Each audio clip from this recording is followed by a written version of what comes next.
Gnar. The missing link. Before the ice had given the Freljord its name, there existed a land brimming with wonder, that is, if one could see the world through the eyes of Gnar. A young Yordle with boundless energy, Gnar and others like him lived openly among the hardy tribes of the Northlands. Though barely big enough to leave footprints in the snow, his temper rivaled that of beasts 10 times his size, and he would erupt with a babble of curses the moment anything went amiss. For this reason, he felt more kinship with the greater and wiser creatures, who kept their distance from mortals. To Gnar, they looked like overgrown, white-furred Yordles. And that was good enough for him. While the tribes foraged across the tundra, gathering wild berries and tasty moss, Gnar collected more essential items, like rocks, pebbles, and the muddy remains of dead birds. His greatest treasure was the jawbone of a druvask. When he tugged it from the cold earth, he squealed with glee and flung it as far as he could. It landed 2 hops away. Thrilled by this early success, Gnar carried his boomerang wherever he went. The world would try its best to offer him new delights, shiny lint, sweet nectar, round things, but none could match the pure joy he felt in throwing and catching his cherished weapon. He now considered himself a hunter, and trailed herds of wild beasts that paid him no mind. But even he could sense change coming to the land. The sky seemed darker. The winds felt colder. The mortal tribes who had once foraged together, now appeared to hunt each other. The big white Yordles would know what to do. Gnar would go to them. Using all of his hunting skill, he tracked them into the snow-capped peaks of a vast mountain range, much farther than he had ever wandered before. As he approached unseen, he also saw more mortals than he could count.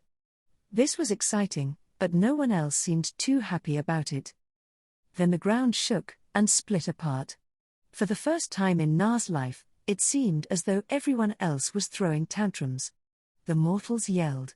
The big Yordles roared. But the monster's arrival silenced them all.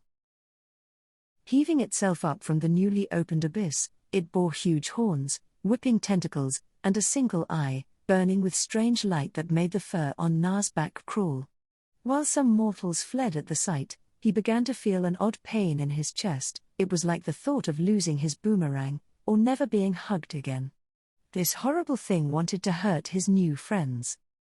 And this made him angry. In that moment, Gnar truly raged. All he could see was the monster. In a flash, he was in the air, leaping toward it. In one paw, he grasped a snowball. Or so he thought.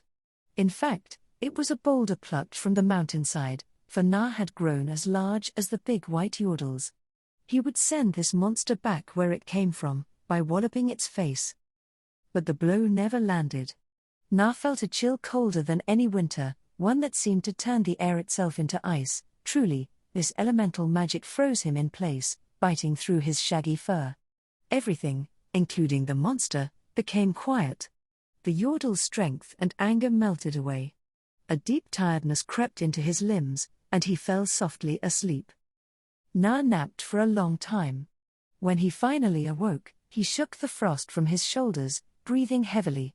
Everyone else was gone. With no monsters to fight and no friends to protect, he felt very small and alone again.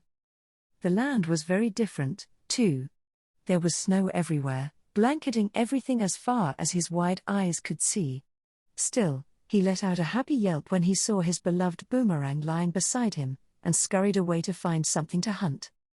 Even now, Gnar has no grasp of what took place that fateful day, nor how he escaped. He simply marvels at the world before him, with so many oddities to collect and places to explore.